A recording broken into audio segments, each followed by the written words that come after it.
Ayan, magandang gabi po sa lahat. Ayan.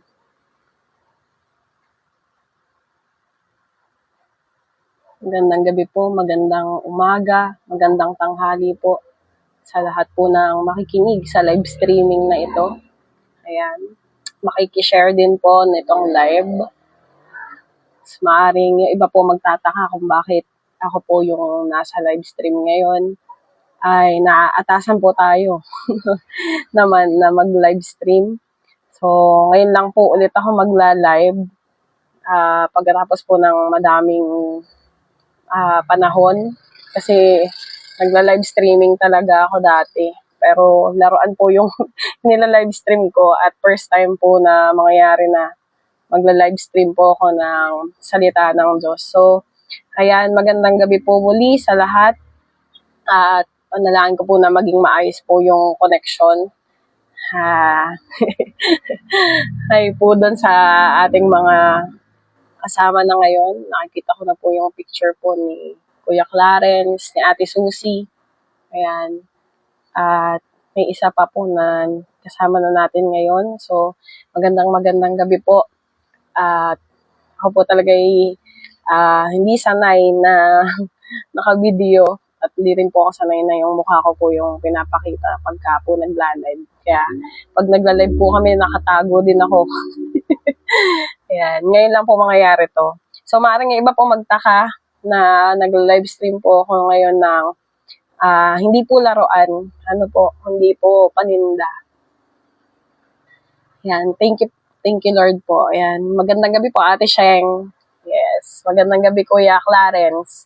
Ayan, salamat po sa mga bumabati na. So, ayan. Yung iba po siguro magtataka kasi iba po yung ilalive po natin ngayong gabi na to. So, ito po ay pag-conquer ko din po sa aking fear na makita ko sa video, fear na tawag dito, na iba naman yung sasabihin So, bagamat merong mga bagay po na na-overthink ko nitong mga nakaraang araw dahil nga inatasan ako mag-live stream ay ino-overcome ko sa tulong at sa biyaya po ng Diyos. So ayan, magandang gabi din po Ate Susie.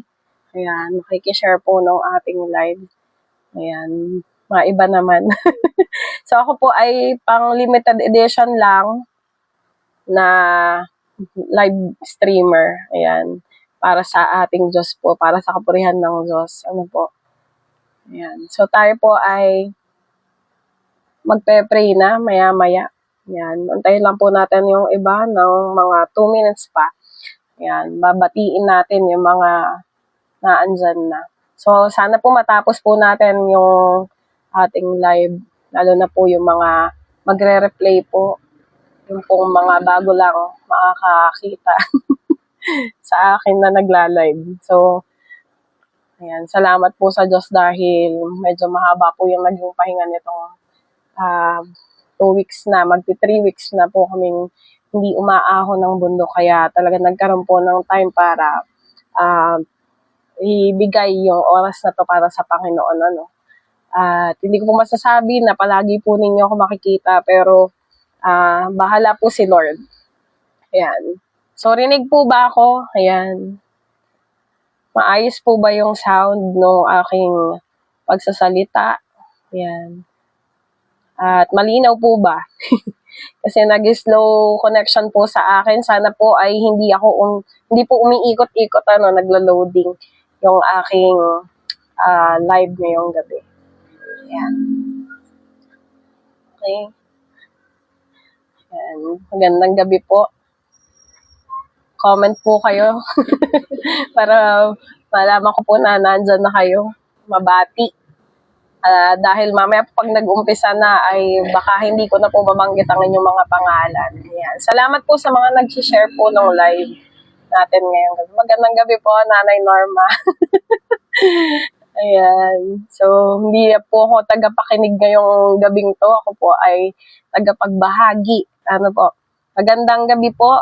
Ayan. Tita Gloria Madridesa po. Magandang gabi. Yes. Ate Yoli, opo.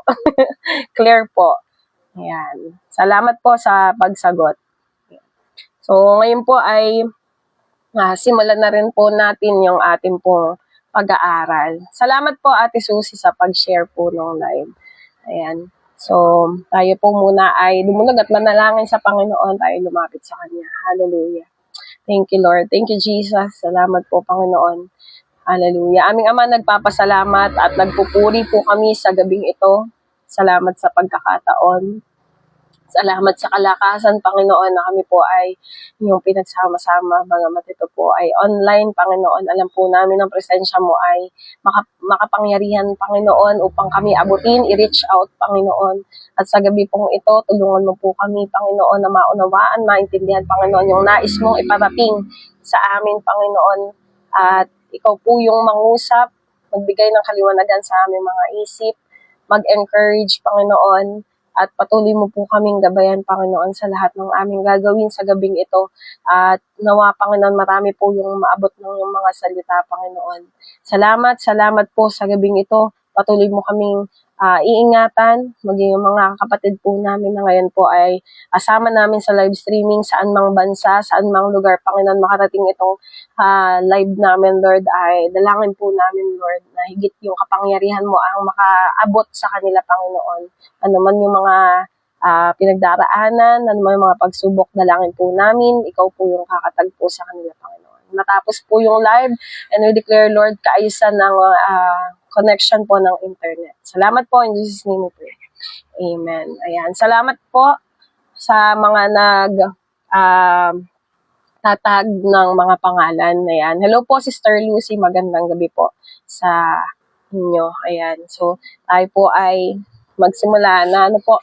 So, magpapakilala po muna ako. Ako po si Ate Angel. Kilala na po ng mga nag-live stream sa Sunday service. Kasi nung Sunday po, ako po yung pinag-share din po ni Pastora. So, hindi po ako pastora. Ako po ay guro talaga. Ayan. At sabi nga po ni Pastora, ako po yung napaibig do sa Panginoon. Kaya hindi na ako nakatanggi. Magandang gabi po, Ate Jackie. Ayan. So, ako po ay hindi makatanggi sa Diyos. Ano po, pag po tayo po tinawag at pinili, pag tayo po ay sinabihan ng tungkol po sa gawain ng Diyos, dapat po talaga tayo po ay yes po, Lord. Kahit na minsan sa sarili ko po ay nararamdaman ko po minsan nagre-resist o yung parang ayoko po. So, ayan, magandang gabi po, Ate Dorina Baldalion. Ayan. So, nagre-resist pero ino-overcome ko po yun at pinagpe-pray ko talaga sa Lord kasi ang isang iniling ko po ay sabi ko, Lord, ano pa yung pwede kong iambag? Ano pa yung pwede kong ilabas na mga talent, mga nagagawa ko para sa Diyos. Kasi, yung buhay po natin ay galing sa Diyos. So, dapat ipaglingkod po talaga natin sa Panginoon. Kaya, ako po yung parang naging passion ko nitong lately. Kasi, ang dami po yung namamatay ng maaga, madami po yung nakikita ko na bata pa lang ay kinukuha na ni Lord. So sabi ko, hindi naman po ako nagpapaalam o hindi po ako nananakot. Parang ang ko po ay gusto ko pong isulit sa Lord yung aking buhay. Talagang kaya hindi po ako natanggi nitong sinabihan po ako ni Pastora. At nagulat nga din po ako na ako daw po talaga yung maglalive. Medyo kinabahan po ako kasi iba po talaga pagka yung ganito, yung sa live po. Wala po talaga ang kausap, walang nakikita. Pero, ayun, ino-overcome ko po ito dahil alam ko na mabuti si Lord sa buhay ko. At gusto ko din po na parangalan ng Diyos sa buhay ko sa pamagitan po nitong live streaming. So, ayun po. Ngayon po ay meron po akong katanungan. Medyo naiiyak po ako, kaya ampo lang ng mata ko. Ayan, sobrang kagalakan sa Diyos. Meron po akong katanungan. Pwede po kayong sumagot, mag-comment dyan po sa ating comment section para po nakita ko po na talaga po kayo ay nakikinig. Ayan. Ito po yung aking tanong, how do you cope with stress? Ayan. Or sa Tagalog po, paano mo nakakayanan o kinakaya ang stress? So, magbigay lang po kayo ng isang bagay na ginagawa nyo po kapag ka po nararamdaman nyo po na kayo ay na-stress. Ayan, ano po.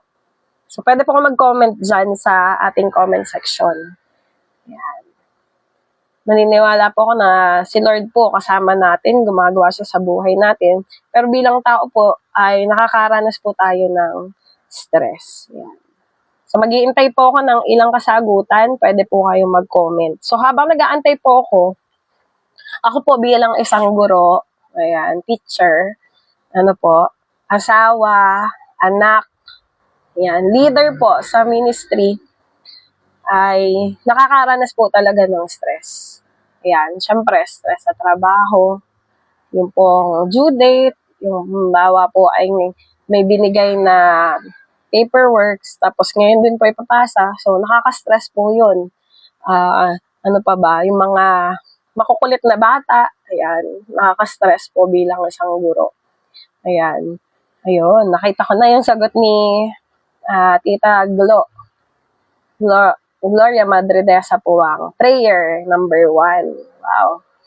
Ano po?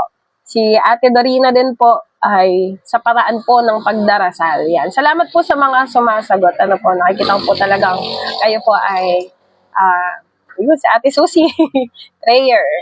Si Ate Yayi Baldemore, prayer din daw. Si Ate Sheng, sa dati ko pong buhay, pag stress ako, nagiinom po at yosi. Ayan, ano. So, talagang may ginagawa po tayong outlet, no? Yan, salamat po sa pag-share, Ate Sheng. Ano, talagang pag nasa Panginoon tayo binabago niya. Ayan, best medicine daw ay prayer. Ayan, sabi ni Ate Talorn Kadang. So, salamat po sa mga sumasagot. Ano po? Hello po, Ate Missy. Ayan, para po doon sa mga kadarating lang, sa mga bago lang po. Ito po yung tanong ko, how do you cope up with stress? O paano po ninyo kinakaya yung stress? Ayan. Ayan. Ganda na sagot na Ate Sheng, oh. Pero ngayon, nakakilala sa Panginoon, siya na ang aking sandigan. Amen. Siya na po ang ating sandigan. Ayan, panalangin din daw po kay at Nanay Norma, prayer. Yun ang ginagawa ko pag stress ako sa Diyos ko na lang ipinapasa ang lahat. Amen. Ayan, kinakausap ko po ang Panginoon. Ayun, thank you Lord. Ano po talagang ang sandigan na natin ngayon ay ang Panginoon. At natutuwa po ako na ito po yung sagot natin, yung mag-pray tayo. So sabi ni Ate Mari Victo tama po ba? Rurik Yadaw, kay Lord magtiwala, lalo pag ini-stress. Yan. Si Tita Talor na minsan nalabas at naglilibang. Ayan. So, salamat po sa mga sumasagot. Ayan, magandang gabi po doon po sa mga bagong dating. Ano po? So, ako po, sa pamilya, minsan may stress po tayo. Meron po tayong stress sa ministry. May stress tayo sa maraming bagay sa mundong to. Lalo na po nito mga nakaraan na naririnig natin tungkol sa paglindol, tungkol po sa mga, sakuna. So, nakaka-stress yun kasi syempre iniisip natin paano po yung pamilya natin, o kaya paano po yung mga mahal natin sa buhay. So, kumbaga yung uncertainty, hindi po natin siya hahawak. So, nakaka-stress po yun. So, alam niyo po ba na meron po akong nabasa na post sa Facebook, syempre. At mahilig po kasi akong tumingin na mga article o mga survey. So, mayroon po ako nabasa. Ito po ay survey sa mga Pilipino at ito po ay paraan daw po ng mga Pilipino sa pag-cope o pagkaya sa stress. So, nakita ko po yung sagot nyo, nabasa ko po. So, isa po yan sa mga isinagot nila. So, yung iba po ay ginagawa po nila ay naglalaro. Yan. Playing sports o kaya playing mobile games, yung naglalaro sa PC or kaya sa console. Yung naglilibang sila sa pamagitan ng paglalaro para makayanan po nila yung stress. Yung iba naman po, doing household chores o yung mga gawaing bahay. So, pag stress, gumagawa sa bahay, naglilinis, kaya naman ay nag-aayos ng mga damit, naglalaba. So, yun po yung iba ang ginagawa. So, ako po, dati, nung bata pa ako, kwento ko lang po, di ba po pag nagagalit yung mga magulang, pag may pinapagalitang anak, ay nai-stress po tayo doon sa nanay natin kasi 'di ba nagsasalita. Ayan, hello sa nanay ko kung nanonood po ng live ngayon. So hindi ko naman po siya chinichismis, pero syempre po bilang magulang, pag dinidisiplina po tayo, 'di ba, inaano tayo, pinagsasabihan, lalo na po pagka may mga nagawa po tayo na hindi maganda. So kapag kami pinapagalitan pong kapatid, 'di ba pag na-stress po tayo, totoo po tayo nag-household chores, ginagawa po natin yung gawaing bahay. Bigla po tayo nakakapagwalis. Ayan. Bigla po magwawalis para hindi mapagalitan o kaya naman biglang maghuhugas ng pinggan kahit naman walang hugasin. Di ba? Kahit konti yung hugasin, bigla ka na lang maghuhugas kasi nga, iniisip mo na, pag nakita ka ng nanay mo na wala kang ginagawa, ayan, yung parang defense mechanism natin, naghuhugas tayo, naglilinis tayo. So, yun na yung pag-cope natin doon sa stress natin, doon sa nanay natin na nagagalit. Po? So, yun po. Meron din na nakikipag-usap or talking with friends and neighbors. So, yung maritesan, kung tawagin, kwentuhan tungkol sa buhay-buhay, sa buhay ng iba. Kaya, hello po, Kuya Summer. Magandang gabi. Tama ba? O si Kuya Summer ba? Shout out daw. So, buhay ng iba o kaya naman ay chikahan. O, alam mo ba? Ayan. So, o kaya naman ay ito yung damay-damay na. O, padamay-damay pagka nagalit yung nanay. Po?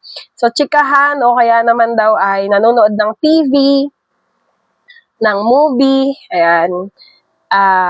Minsan, kumakain pag na-stress. Ayan, po, yung iba, sinasabi nila, stress eating. Ginagawa ng dahilan yung stress para makakain ng madami. Po, sasabihin, na-stress kasi ako kaya ang dami kong kinakain. Po. So, yung iba naman, kumakanta daw or nakikinig sa music. So, sabi doon, sa survey na yon ay 6% daw po ng mga Pilipino ay nag-exercise. 6% ng mga Pilipino nag-spend time with the family o sa kanilang pamilya. 6% din o 6% din po ang ginagawa, ini-ignore yung problema. Ayan, po. Ayan. Ini-ignore yung problema o kung hindi na pinapansin. Ayan, po. Yung iba naman po, sabi doon, 6% din ay nagpo-focus na lang doon sa ginagawa nila. Baka sa school o kaya naman sa trabaho. Yung iba naman po, 7% daw, nag-iisip na lang positively. Hindi po ito mali ha, ito po ay survey lang na nakita ko po sa Facebook. Sabi pa dito, ay 11% yung Tagapayte, ang tawag namin naggagala. Ayan, naglalayas baga o yung lumalabas ng bahay at naglilibang. Po. So sabi doon, 14% nagpapahinga. Yung bang pagka na-stress, yung ginagawa natutulog. Minsan po, ginagawa ko rin po yun. Ginagawa ko po ito. So, 16%, ito po yung pinakamaganda. At nakita ko po na isinagot niyo po ito kanina. 16% daw po ng mga Pilipino kapag na-stress, ang ginagawa, nagpe-pray. So, talagang makikita po natin na tayo po mga Pilipino, pinagpala po tayo kasi talagang nakilala natin ng Diyos. At ngayon pong gabing to, meron po tayong iba't ibang kaparaanan ng pag-cope natin o para makayanan po natin yung mga stress nito. So, yung pong survey na yun, nakita ko po yun sa GMA News. Yan, baka sabihin kinuha ko lang eh. Sa GMA News po yun, nakita ko yung survey na yun at talagang kung makikita po natin, maraming Pilipino po, tayo po, ang nakakaranas ng stress. So, good to know naman po na mataas yung porsyento na nananalangin. And yes, as we we are believers, alam po ba natin na tayo ay binigyan ng Diyos ng kakayanan to overcome, stress, anxiety, depression, and to live in peace. So talagang ang sarap po ngayon sa pakiramdam na alam natin na meron po tayong Diyos. Sabi nga po ni Ate Sheng, siya na po yung ating sandigan nung makilala daw po niya si Lord. Talagang kapag nakilala po natin ang Diyos, sa kabila po ng ating mga stress, depression, anxiety, o yung mga bumabagabag po sa atin, ayan po, maranasan po talaga natin yung kapayapaan. So, peace from God and peace with God. So, magkaiba po kasi yung peace from God and peace with God. Peace with God dahil tayo po ay binigyan na ng Panginoon ng paglaya sa kasalanan at tayo kanyang niligtas. Kaya tayo po ay kabatinan ni Lord. Yung term na ginagamit po ng mga bata, kabati, hindi na tayo kaaway ni Lord. So, peace from God, ito yung kapayapaan na matatagpuan po natin sa Lord. So, may tatlong bagay po kung i-share sa inyo na sa tingin ko po ay effective po sa akin. Para ma-acquire po natin yung peace na galing sa Diyos. So, last Sunday po, shinare ko po sa inyo, dun po sa mga nakapakinig na, at dun po sa mga hindi pa nakapakinig nung Sunday, shinare ko po yung tungkol po sa kapayapaan. Ayan, or peace na nagmumula sa Diyos. So, sabi po doon sa John 14:27, yun po yung Bible verse po, John 14:27 or Juan 14:27. Ayan. Sa English po yung ginamit ko ngayon, peace I leave you, my peace I give you, not as the world gives. Do I give to you. Do not let your hearts be troubled nor fear. So, napaganda po nung kapayapaan ay binibigay po ng Diyos sa atin. Kasi po, ito po ay kapayapaan na kung saan, sabi ni Lord, do not let your hearts be troubled. Huwag po daw tayong mag-alala. At huwag po tayong matakot. So, huwag tayong mag-alala sa mga bagay po sa ating mga paligid. Huwag tayong mag-alala dun sa kinakaharap po nating problema dahil kasama po natin si Lord. Ayan. So, salamat po Ate Sheng sa paglagay po ng ating Bible verse, John 14:27. Yun po yung shinare ko po nung Sunday. So, hello po dun sa mga dumadating pa at sa dadating pa po. So, kapayapaan nagmumula sa Diyos na nagdudulot sa atin ng kagalakan, kapayapaan, kalakasan, kaya di tayo dapat mag-alala o matakot. So, bilang tayo po ay mananampalataya o naniniwala na kasama po natin si Lord, ayan, dapat po tayong magtiwala sa Kanya na siya'y kasama po natin. Kaya hindi po tayo dapat mag-alala or matakot. Ngayon po, ibabahagi ko na po sa inyo yung tatlong bagay, bagay na maaari nyo rin pong gawin para kapag ka po kayo nakaranas ng stress, depression, or nagkaroon kayo ng anxiety attack. So, salamat po sa Diyos kasi ito pong mga sinasabi kong word, hindi ko po siya naranasan. At in Jesus' name, hindi ko po siya mararanasan. So, I declare na talagang kapayapaan po ng Diyos ang maranasan po natin. So, paano po ba magkakaroon ng kapayapaan na mula sa Diyos? So, ito po yung ating pag-aaralan ngayong gabi. Paano ba magkakaroon ng kapayapaan na mula sa Diyos? So, una, sa aking pong experience, ay pray without ceasing. O pananalangin po ng walang tigil sa Tagalog. Sabi po doon sa Thessalonians 5:16-17, o unang Thessalonica 5:16-17, rejoice always. Ayan. Ito po sinasabi ko po to sa sarili ko kapag halimbawa po, meron po akong nararanasang problema. Kasi may kanta po, rejoice in the Lord always, and again I say, kasi paulit-ulit po na sinasabi po yun ni Pablo, doon po sa Biblia, na magalak po tayong lagi. Madali po bang magalak? sa gitna ng problema o sa gitna ng pagsubok. So, hindi po. Personally, hindi po siya madaling gawin. At kapag po nakakaranas po ako ng ganun, kasi kadalasan po, pag nasakay po ako ng jeep sa paakyat pabundok, ang naiisip po yung problema. Parang ano ko po, na-meditate ko po na eto, may ganito pa ako, may kailangan akong gawin, meron pa akong mga unsettled na mga utang, meron pa akong mga bagay na kailangang matutunan, mga ganyan. Tapos na-overwhelm po ako. And then, suddenly, kasi naka-earphone po ako, ano ko yun, ililipat ko po yun. Tapos kakantahin ko po yun. Yung Rejoice in the Lord. Pero sa isip ko lang po, kasi nasa jeep ako. Hindi po ako pwedeng kumanta ng malakas.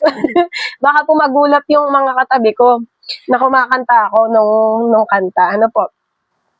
At inuulit-ulit ko po yun. Nung ulit-ulit ko sa sarili ko na rejoice in the Lord always. Kahit na nasa problema, kahit po nasa pagsubok, kahit ito na, malapit na yung mga due dates, ano po.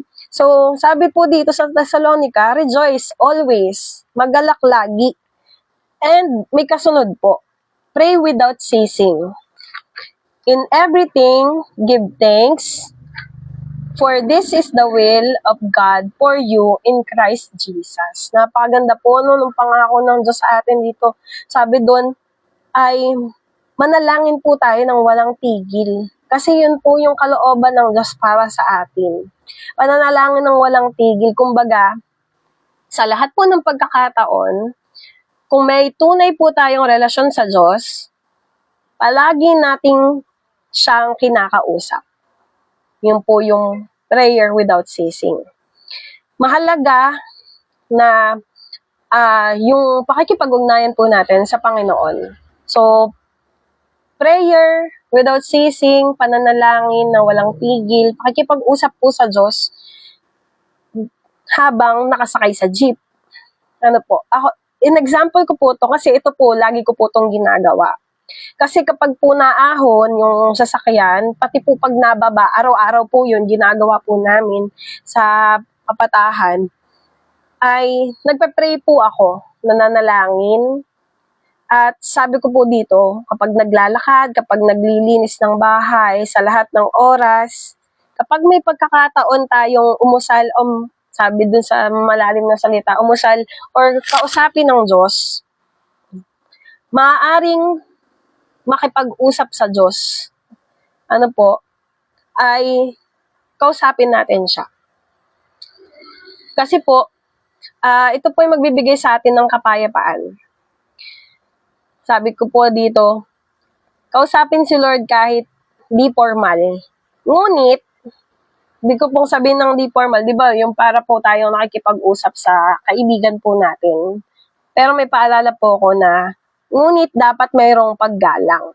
Siyempre, hindi po pwedeng, wala po tayong galang si Lord. Ano po, kailangan po, pag nakikipag-usap pa rin tayo, ay may paggalang po tayo sa Kanya.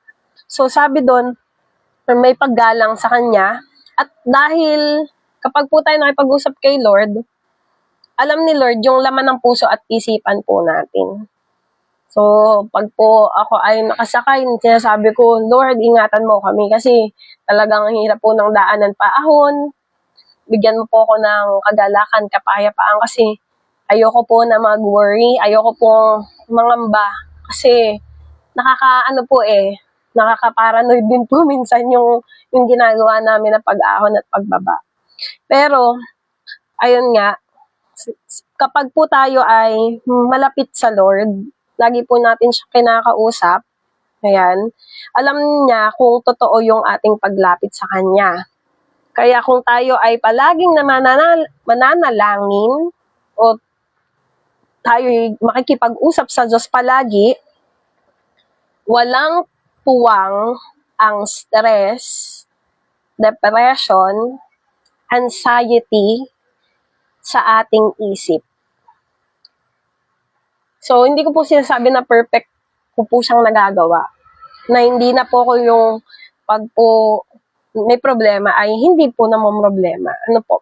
Pero, pag po tayo malapit kay Lord, at lumalapit tayo sa Kanya, wala pong puwang, walang space si Satan o si Satanas na tayo po ilinlangin o tayo po ay makarinig ng tinig niya. Kasi pinupuno na ni Lord ng kapayapaan yung puso at isip po natin, habang kinakausap po natin siya. So, mararamdaman po natin, mararanasan natin yung peace na galing pa rin sa Diyos sa kabila po ng ating mga pagsubok at problema. So, hindi po tayo may stress. Bagamat meron pong problema, magaan pong dalhin. Yun po yung lagi sinasabi ni Pastora sa atin. Kapag po merong pagsubok, hindi po makahalata sa atin. Kahit wala na po tayong pera, o kaya wala nang laman yung bulsa, ay panatag po tayo. Bakit? Kasi lagi po natin kinakausap si Lord. Lagi po tayo nakikipag-ugnayan sa Kanya. So yung isip natin, yung puso natin, walang space si Satanas. Walang space yung kaaway para po tayo ay linlangin, para po tayo ay igupo, para po tayo ay saktan, o para tayo ay mag-isip ng mga bagay na pinoproblema po natin, dinadala natin.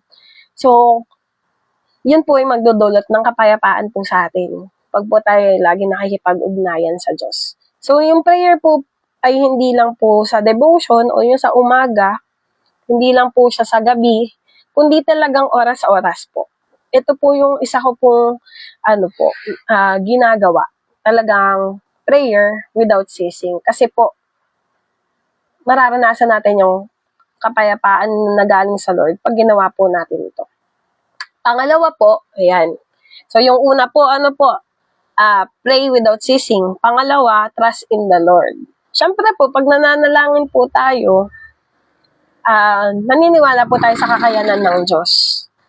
At sabi po doon sa Isaiah 26, verse 3 to 4, sa NASB po ito, or New American Standard Version, the steadfast mind you will keep in perfect peace, because he trusts in you. Trust in the Lord forever, for in God the Lord we have everlasting rock. So sabi po doon, sabi po doon sa Tagalog, bibigyan mo ng lubos na kapayapaan ang mga may matatag na paninindigan at sa iyo'y nagtitiwala. So, panindigan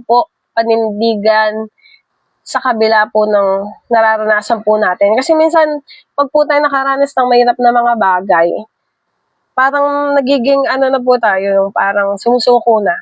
Ayaw na natin, o kaya naman po ay parang hindi na natin mapaniwalaan na kayang gawin ni Lord, sa buhay po natin yung mga himala niya. Pero sabi po dito, ay bibigyan tayo ng lubos na kapayapaan ni Lord pag po tayo ay may matatag na paninindigan sa pananampalataya din po natin sa Panginoon. Minsan din makakaranas po tayo ng pandaraya ng kaaway na, totoo ba yung Diyos na pinaglilingkuran mo? Ba't nakakaranas ka ng problema? Bakit ngayon? Wala kang pera? Ba't ngayon nag-away kayo nung magulang mo o ng kapatid mo? Di ba po? Nararanasan pa rin natin sa mundong to yung mga negatibo. Pero sabi po doon ay kailangan nating maging matatag sa paninindigan at pagtitiwala po natin sa Panginoon. Magtiwala kayo kay Yahweh magpakailanman, sapagkat ang Diyos na si Yahweh ay walang hanggang kublihan. So sa mundo pong ito, wala po tayong ibang pwedeng lapitan, wala po tayong ibang pwedeng sandigan, kundi ang Diyos lang. Yung tao po sa paligid natin, may limitasyon po yun. May limitasyon po sila. Maaring umalis, meron po silang mga bagay na pinapriority sa ngayon, at maaring hindi po tayo mabigyan o mapagtuunan ng atensyon o pansin.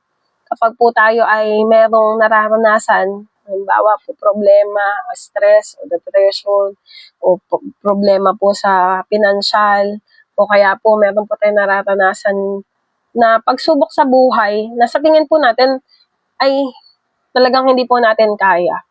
Ano po, sabi po doon, si Lord po yung walang hanggang kublihan. Pwede po tayong tumakbo sa Kanya at magsabi, ano po, hindi po tayo tatanggihan ni Lord. So, magtiwala po tayo sa Kanya. Sabi doon, magtiwala sa Diyos, huwag pabago-bago ng isip. Ano po, sabi sa Proverbs 3, di ba? Ano po, narinig na rin po natin to. Trust in the Lord with all your heart and lean not on your own understanding. Kasi tayo pong tao, meron tayong limitasyon. At maaring yung pong ating nauunawaan sa ngayon ay hindi po sapat para unawain kung ano yung gagawin ni Lord sa buhay po natin. Sabi po doon sa pangalawa, magtiwala sa Diyos, or sa letter B, ay magtiwala sa Diyos, huwag matakot. Ano po? Kaya pag nandun na yung problema, natatakot na. Kaya naranasan ko din po ito. At inaamin ko po, ano po, na talagang pag nandyan na yung problema, kitang-kita mo na, ay minsan po, hindi minsan madalas okay lang po, Ninang Lilibet. Ay madalas po talaga tayo matakot. Matakot sa mga bagay-bagay na darating, o matakot sa hinaharap. Pero meron po pangako si Lord. Ano po, kung tayo po natatakot sa ngayon, kung kayo po nakakaranas ng takot para sa kinabukasan po ng inyong mga anak, kinabukasan ninyo, kinabukasan po ng inyong pong pamilya, ito po yung pangako ni Lord sa atin, Jeremiah 29:11. Sabi doon, for I know the plans I have for you, declares the Lord. Plans to prosper you and not to harm you, plans to give you hope and a future. So, hindi na natin kailangan mag-alala. Ano po, kailangan nating magtiwala. Kasi si Lord may plano na para po sa atin. So, pangatlo, letter C po, magtiwala sa Diyos kahit di mo na maunawaan. Ayan, ano. So, dagdag ko lang po, sabi doon sa Psalms 56, when I am afraid, I put my trust in you. Kapag tayo natatakot, kay Lord tayo dapat magtiwala. Sa Kanya po natin ilagay yung pagtitiwala po natin. So sabi doon, magtiwala sa Diyos kahit di mo na maunawaan. Nakaranas po ba kayo ng ganun? Na may mga bagay po kayo na nararanasan o nangyayari sa buhay niyo po na ano po, na hindi niyo na maunawaan. Ano ba mangyayari? Yung para pong gano'n, mapapatanong na lang po kayo. Ayan, sabihin nyo nga po dyan sa comment, yes, nararanasan. Ano po? Ayan, hintay ko po yung sagot nyo. Ayan, para makita ko po kung nandyan pa kayo. Huwag nyo po akong tutulugan. Ayan, joke lang. So, ano po na, nararanasan ko po din po ito. Ano po, talagang, may pagkakataon sa buhay natin na, kailangan po natin itiwala sa Lord kasi hindi na natin Uy, times 35. Grabe yun. Grabe yun. Kasi may mga bagay na hindi po talaga natin mauunawaan. Sabi kasi doon sa ano po, sa salita ng Diyos, ano po, ang kaparaanan niya ay iba sa kaparaanan po natin. Yung pong isip ni Lord, iba sa isip po natin na mga tao po. Kasi, hindi po natin kayang arukin. Ang lalim.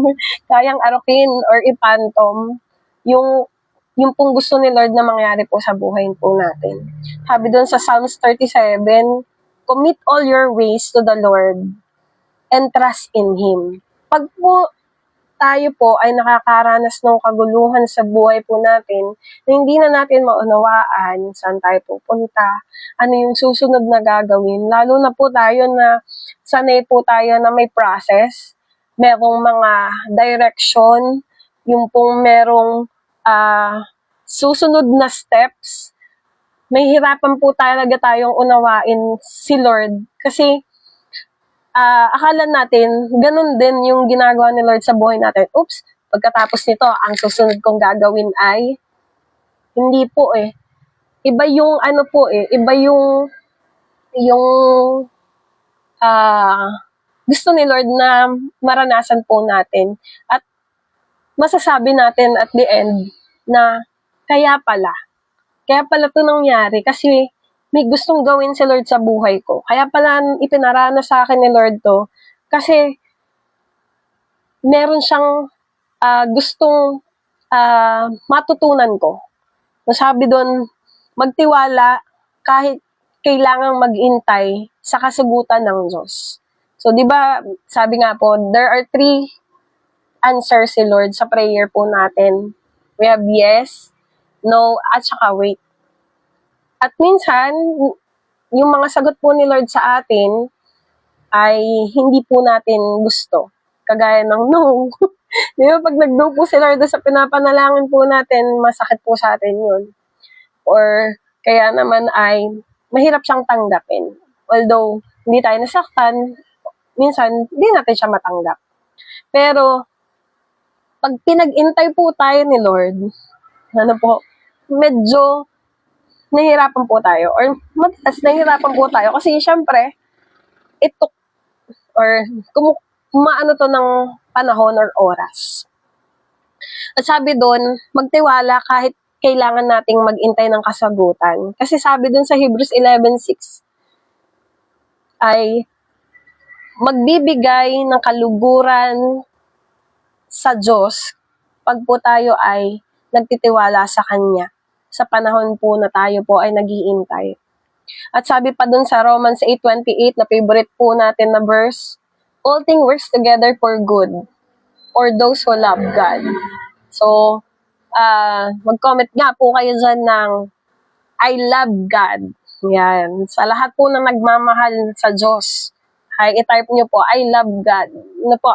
At kung mahal nyo po ang Panginoon, tiyak na mararanasan nyo po na lahat ng bagay ay magkakahalakit-lakit ayon sa timetable ni Lord, ayon sa time niya or sa panahon niya.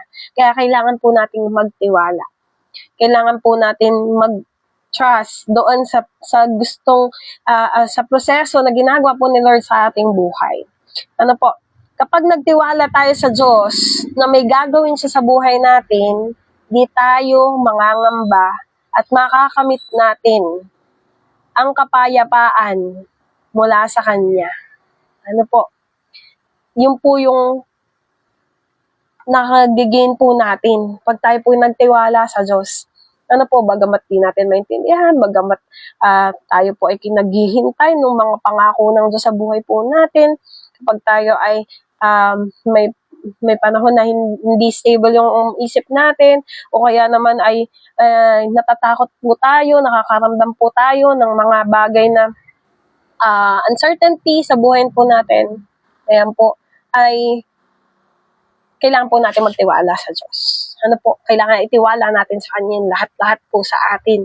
At tayo ibibigyan niya ng kapayapaan. At tutugunin po ni Lord yung pong ating mga pangailangan, yung ating pong mga bagay na pinapanalangin. Ano po? So, tandaan po natin, hindi po lahat ng ating ipinapanalangin, hinihiling sa Lord ay may katugunan na yes. Ano po? Meron din pong no at meron din pong wait. So, pangatlo po, yan. Ito po yung pangatlo. So, kanina po, yung number 1 ay pray without ceasing. Pangalawa ay trust in the Lord. At pangatlo po ay obey God. Ayan. Sundin po natin si Lord. Ano po? Sabi po doon sa Psalm 34 verse 14, turn from evil and do good. Sabi doon, iwasan natin yung magkasala. Ano po, sa Tagalog, Awit 34 verse 14, mabuti ang gawit, masamay layuan. Pagsikapang kamtin ang kapayapaan. Ganda na po. So, pag po tayo ay sumusunod sa Panginoon at iniiwasan po natin na tayo po ay magkasala sa harapan niya, tayo po ay magkakaroon ng kapayapaan. So, sabi doon, kung anong ayaw ni Lord, ay ayawin na din po natin. At kung ano po yung gusto ni Lord sa atin, yun po yung dapat gustuhin po natin. So, ano ba yung mga bagay na ayaw ni Lord? Ayan. Kayo din po makakasagot na. Ano po? kung alam niyo po sa sarili niyo po na may nagagawa po tayo na mga bagay na ayaw ni Lord, ayan, isuko po natin at talikdan, lalim, talikdan, ay panalangin po natin sa Panginoon na mawala, maalis natin sa buhay po natin. Ano po, yung halimbawa ko po dito ay pakikipag-away, kung sanay pa po tayo na kapag kami gumawa po ng mali sa buhay po natin o sa atin bilang mga tao ay bigla nating aawayin, ano tayo, ang tawag ng iba, taltalan po ba yun? Salitaan ng masasakit ay hindi po kalooban ni Lord yun. So, pagtatanim ng sama ng loob, yan, kung may mga tao pa po tayo na hindi napapatawad, hilingin po natin kay Lord na mapagtagumpayan po natin, mapatawad natin. So, sa pakikipag-away po, di ba, walang kapayapaan. No? Pag makikipag-away tayo, pagkagalit mo yun, pagkaaway mo, walang kapayapaan, lalo pag nagkita kayo sa daan. pag hindi po, tawag ito, hindi kabati sa usap bata po, ay may hirapan po talaga tayo. Wala pong tayo maranasan na kapayapaan doon. Sa pagtatanim din po ng sama ng loob, di ba? Yung iba nga po, sabi ng iba, namatay na sa sama ng loob kasi dinamdam or inisip na o kaya naman nandun na sa puso nila yung sama ng loob, hindi na nawala. So, di ba? Walang kapayapaan po kapag po tayo ay nagtatanim ng sama ng loob sa iba. Kasi, syempre po, yun po ay basura. Sa puso natin na dapat alisin at i-shoot po natin kay Lord. So, paninira, yung mga salita po na hindi maganda. So, yun po ay dapat po nating iwasan. Sabi doon, mamuhay ng may kapayapaan. Live at peace with everyone. Sabi doon sa Biblia, di ba? Sa Hebreo 12:14, sikapin ninyong makasundo ang lahat at magpakabanal sapagkat hindi nyo makikita ang Panginoon kung hindi kayo mamumuhay ng ganito. So, mararanasan po natin ng kapayapaan mula sa Diyos kung sisikapin natin makasundo yung lahat po. Sabi ko po dito ay, di naman ibig sabihin ay magiging man pleaser na po tayo. Kumbaga yung mga tao sa paligid natin, i-please natin na sila ay maging, kasundo. Kasi meron pong mga bagay na tayong ugali, meron din po tayong mga bagay na ginagawa na maaaring hindi po nagugustuhan ng iba. Ang ibig ko pong sabihin dito ay, wag po tayo yung pagmulan ng gulo. Maaaring may mga tao na ayaw sa atin o din nila tayo gusto bilang tayo, pero idalangin natin sila sa Diyos na makasundo po natin. So, wag po tayo yung pagmulan ng away, ng samaan ng loob. Wag po tayong makipag-away. Kasi sabi ni Lord, revenge is mine. Kay Lord na natin yung bigay. Kung meron po tayong mga tao na hindi makakasundo, wag po natin naawayin. Lalo na sa Facebook po.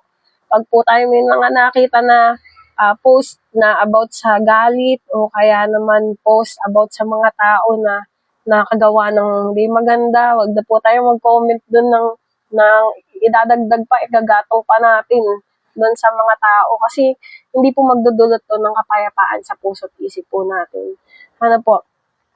Sabi doon, kung may mga taong gumawa ng di maganda sa atin, ipanalangin po natin, isumbong po natin kay Lord. Sabi ko dito, masarap sa pakiramdam ang walang kaaway. Kasi naalala ko po, nung bata pa ako, pagka meron po akong kaaway, halimbawa yung kaaway ko po na yun, o kaya ay kasamaan ng loob, kinausap niya yung isa na kaibigan din namin, na hindi naman masama ang loob ko sa kanya. Ang ginagawa ko po, ayan, ito po yung binago ni Lord sa akin. Hindi ko din po siya kakausapin. So, kapag madami pong tao na kinausap yung aking hindi kasundo o kaaway, lahat po yun hindi ko papansinin. So, ayun, binago po ko ni Lord mula dun sa ugali ko po na yun. Kasi talagang si Lord ay magbibigay po sa atin ng karunungan kung paano po tayo mamumuhay. At masarap sa pakiramdam na wala po tayong kaaway. Kumbaga, matutulog po tayo sa gabi na talagang papayapa. At hindi po tayo nag-iisip na, bukas kaya makakasalubong ko kaya yung si ano. O kaya naman ay, makikita kaya niya yung ganito. Ano po, makikita ko kaya siya. O kaya bawa, nag-reunion, kung kapamilya po ninyo. O kaya naman kamag-anak, hindi na ako sasama kasi makikita ko siya. Hindi na ako makikipag-reunion kasi, di ba po, ang hirap sa pakiramdam. Pero kapag po tayo ay makakasundo po natin yung ating mga kamag-anak, dati nating mga kaibigan na nagkaroon tayo ng kasamaan ng loob, ay mapapayapa po tayo, makakaranas po tayo ng kapayapaan na mula sa Diyos. Sabi pa dito, be a peacemaker, gumawa ng daan ng ipagkakasundo, at tiyak makakamtan natin ang kapayapaan mula sa Diyos. So tayo po, na mga nakakilala na sa Panginoon, ay maging dahilan ng pagkakasundo po ng mga tao. Kung meron po tayong alam or kakilala na maaari po nating tulungan sa panalangin o kaya naman po kausapin, ay maging dahilan po tayo ng kapayapaan din po nila. At masarap po yung maranasan. Masarap po siyang gawin. Sa tulong po at sa biyaya po ni Lord, wag po kayo mangungunang bait. Baka mamaya po, pagharapin nyo, magsabong po yung pong dalawang magkaaway. Binibiyayaan po tayo ni Lord ng wisdom kung paano po natin gagawin ito. Sabi po dito, peacemaker who sow in peace reap a harvest of righteousness. Sabi yan sa James 3 verse 18. At ito po, medyo mahirap po itong gawin, pero kung nais po natin makamtan yung kapayapaan mula sa Diyos, ay gawin po natin ito. Show love and forgiveness. Magpakita ng pagmamahal at pagpapatawad. Ang di pagpapatawad ay ninanakaw yung kapayapaan po sa atin. So, mahirap po siyang gawin yung patawarin po natin yung mga tao na gumawa po ng mga bagay na hindi po maganda po sa atin, nakasakit, o kaya naman nakapagsabi po ng mga salita po sa atin, nalaban sa atin, o kaya nasiraan po tayo. Pero lagi po natin tandaan, ang biyaya po ni Lord ay sapat para po magawa po natin ito. At tandaan po natin kung paano po tayo pinatawad ng Diyos mula sa ating mga kasalanan. Sana po magawa din po natin, patawad po natin yung mga tao na nakagawa po sa atin ng hindi maganda. Kapag nakita yung kagalit o kaaway, aburido, walang kapayapaan. Sabi ko nga po sa inyo kanina. So, ang hirap po nun pagdaanan kasi ikaw mismo iiwas. Ikaw mismo gagawa ka ng paraan para di mo lang siya makita. O kaya naman, ay kakausap ka ng tao. Makikisuyo ka pa. Halimbawa po sa asawa, di ba? Pagka po magkaaway yung mag-asawa, o sa anak, sabihin mo doon sa tatay mo, kakain na tayo. Kasi galit ka. O kaya naman ay naiinis ka doon sa asawa mo kasi may ginawang kasalanan sa'yo. So, di ba po, hindi peaceful yung bahay pag po meron po tayong hindi pagkakaunawaan o kaya naman ay meron po tayong lihim na galit. So, susunod po ay control your words.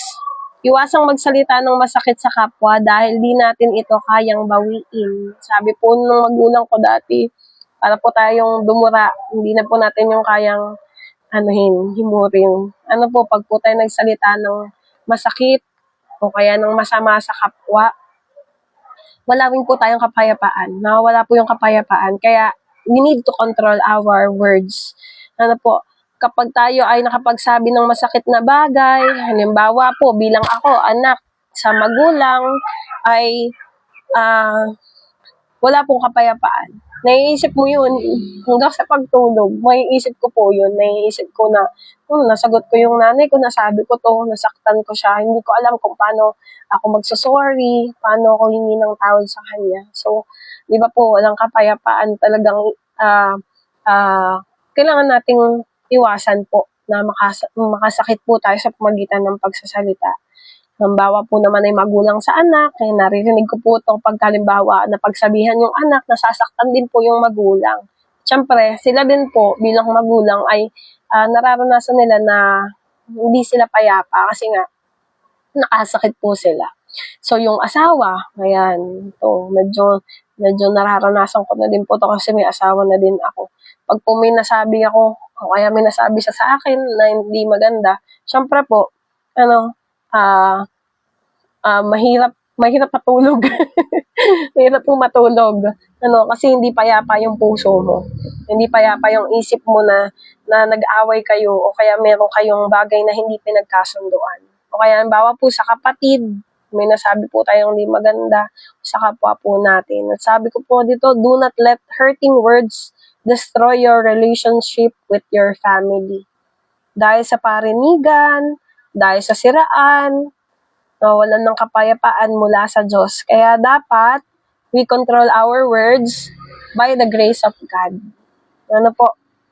Kailangan natin kontrolin yung ating pananalita, yung pong ating sasabihin, iisipin po muna natin. Sabi nga, pag kami mga teacher, pag magagalit daw, isipin po namin ng 10 beses yung aming mga sasabihin bago po kami magsalita. Kasi mahirap po na magsalita po kami na makakasakit po sa mga estudyante. At tayo din po, bilang po tayo nananampalataya at naniniwala sa Diyos, ay kailangan po nating pigilin yung dila po natin. Pag po meron tayong mga bagay na hindi po maganda na sabihin, wag po nating hayaan na ito po yung mamutawi po sa ating mga bibig. Kung tayo po ay nasanay ng nagmumura o kaya ng lalait o kaya naman po ay nagsasabi ng mga salita na hindi maganda. So, idulog po natin sa Panginoon at tutulungan niya po tayo.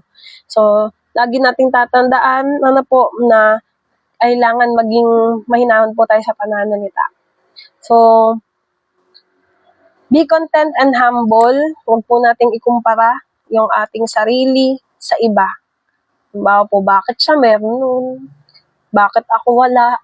Kasi yun, nagdudulot po yun ng kaabruduhan, pag-aalala. Paano ko kaya makukuha yun? Paano kaya ako magkakaganon? Bakit siya, anong ganda ng buhay niya? Ba't ako hanggang ngayon ganito pa rin? So, huwag po natin ikukumpara yung buhay natin. Magpakumbaba po tayo sa Diyos. Huwag po tayong magkaroon ng pride sa puso natin. Lagi nating tatandaan na lahat ng bagay ay galing sa Diyos at wala tayong pwedeng ipagyabang sa Kanya. Kaya kung nais po nating makamit yung tunay na kapayapaan mula sa Diyos, ayan, tandaan po natin yung 3 bagay na share ko po sa inyo ngayong gabi. Pray without ceasing, trust in the Lord, and obey God. Ayan, tayo po ay laging manalangin para hindi po tayo makaranas ng, hindi po masiksikan ng kaaway yung isip natin ng mga negatibong bagay. Magtiwala po tayo sa Diyos at sundin po natin si Lord. Sana po sa gabing ito maging maliwanag po sa atin na sa Diyos lang po natin matatagpuan ang tunay na kapayapaan. Hindi po sa mundo po ito. O sa mga tao sa paligid po natin, kundi sa Diyos din po. At paalala din po na pwede po tayong lumapit sa Kanya. Sa lahat ng pagkakataon sa buhay po natin. Kung tayo po ay nakakaranas ng pagsubok, problema, kagipitan, yung panghihina po natin, sa tingin po natin wala nang pag-asa. Si Lord lang po yung pwede nating pananganan. At makakaranas po tayo ng kapayapaan na nagmumula sa Kanya. Ayun po. Sana po may natutunan po kayo dun sa aking i-share ngayong gabi. At tayo po ay dadako na sa pananalangin. Hallelujah, hallelujah. Thank you, Lord. Thank you, Jesus. Salamat po sa iyo, Panginoon, sa gabing ito.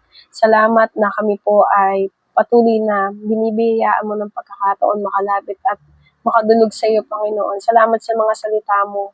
Salamat, Panginoon, na ikaw ang Diyos na makapangyarihan, nagbibigay sa amin ng kapayapaan, ng kalakasan, mapagtagumpayan, Panginoon, yung mga pagsubok at mga pinagdaraanan po namin sa buhay, Lord. At sa gabi pong ito, Lord, hayaan mo, Panginoon, na kami po ay makapanalangin palagi sa iyo, Lord God. Makausap ka po namin sa lahat ng panahon, sa lahat ng oras. Ano man yung nangyayari sa amin, Panginoon, ay patuloy po namin ilapit at patuloy po namin idalangin sa iyo, Panginoon. Tulungan mo po kami na magtiwala sa iyo, Lord. Ano man po yung sitwasyon, hindi man nakikita namin, Panginoon, yung paggawa mo, Lord, ay dalangin po namin, biyaya mo kami ng puso na matatag, na nagtitiwala at nananampalataya na ikaw ang Diyos na makapangyarihan na kayang gumawa sa buhay po namin. At hayaan mo, Lord, sa gabing ito, masunod ka po namin, Panginoon. Masunod namin yung buhay, Panginoon, na nais mo na maranasan po namin. At hayaan mo, Lord, na ikaw na po yung maghari. Ikaw po ang masunod. Yung kalooban mo lang po, yung maganap po sa buhay po namin, Lord. Salamat, salamat, salamat po. At patuloy ka po namin mabigyan ng kapurihan sa lahat ng oras po ng aming buhay. Tinataas po namin, Panginoon, yung mga kapatid, yung pong mga nasa live streaming ngayong gabing ito, Panginoon, ano man yung kanilang pinagdaraanan, biyayaan mo sila ng kapayapaan. Biyayaan mo sila, Panginoon, ng kapanatagan sa kabila ng pagsubok, sa kabila po ng problema, sa kabila po ng kahinaan namin, Lord God. Tulungan po kami, Panginoon, na maging payapa dahil nagtitiwala at sumusunod kami sa iyo, Lord. Ikaw po yung gumawa, Panginoon, lalo na po yung mga kapatid namin may karamdaman, yung po may mga mabigat na pagsubok, yung mga tao po na nakakaranas ngayon, Panginoon, ng kabagabagan, kung yung hindi nila maunawaan kung ano ba yung nangyayari sa kanila, Panginoon. Dalangin po namin, liwanagin mo ang puso at isipan po namin palagi at patuloy kami makalapit sa iyo, Lord God. Kilalanin ka namin ng lubos at wala pong maitaas sa buhay po namin kundi ikaw lamang. Salamat, salamat po sa gabing ito. Salamat sa katagumpayan. Salamat po sa kalakasan. And we declare, Lord, the victory, love, joy, peace, Panginoon, na maranasan namin sa gabi nito, Lord. Bigyan mo kami na maayos na pagtulog at samahan mo po kami sa aming paggising sa araw ng bukas, Panginoon, sa mga susunod pa na araw. Salamat po sa iyo po ang kapurihan sa pangalan ng Panginoong Jesus. Amen. Thank you po. Ayan, thank you, Lord. Yun, nakita ko na si Nanay. Hello po, Ate Lita de la Paz. Salamat po sa inyong pagsama, pakikinig sa gabing ito. Ayan, hello po Ate Jackie. Ayan, Ate Nessie Kagandahan, magandang gabi po. Ayan, Ate Dorina Baldelion, hello po. Ate Helen Lagula, magandang gabi. Ayan, hello Ate Sheng, thank you Lord. Yay! Yeah, thank you Lord po. Ano po? Tita Glo. Ayan. Tita Gloria Apuang. Magandang gabi. Hello, Nay. I love you, Nay. Ayan. Ayan. Hello, Ninang Chodi. Ninang Hilda. Magandang gabi po. Thank you, Lord po. Ano po, tagumpay. Nay Norma. Ninang Lilibet. Ayan. Hello. Ayan. Good night po. Namumula yung mata ko. Naiiyak kasi ako. Ayan. Hello, Ate Yoli. Ayan, Tita Talorn, Ate Talorn Kadang. Ayan, magandang gabi po. Ate Juby, Bunag Banansong, magandang gabi po. Ayan. Yay! Thank you, Lord. Ayan. Hello po, Ate Jean Kadawas, Baysas. Good night po. Ayan. Opo, salamat po sa Diyos. Ano po, tagumpay. Ate Susie, thank you, Lord. Ayan, sa kapahayagan, and thank you Lord, ano po, sa buhay po natin talagang wala po tayong ibang gagawin kundi ibigay kay Lord lahat, yung ating oras, panahon, yung ating pong buhay. Ay. Hindi po natin masasabi yung oras natin, ano po, sa Panginoon talaga natin dapat ibigay. Yan, good night po. Yan, God bless po. Ayan, hello po Ate Ana Apurang Balandra. Thank you, Lord. Si Ma'am Ana, okay. Ma'am Ana pala to. Sorry. Thank you, Lord. Opo. Hindi tuloy ako. Ayan. Hi. Hello, Ate Maji. Thank you, Lord. Opo. Ayan. Victory sa ating pong lahat. Ayan. Opo. Ayan. Night po. Salamat po sa pakikinig. Ayan. Ingat po kayo palagi. Ayan, pagpalain po kayo ni Lord. At ang kapayapaan po ni Lord ay sumaatin po ang lahat. Ano po? Ayan. Nabay po. End ko na po yung live. Bye-bye. Bye-bye po.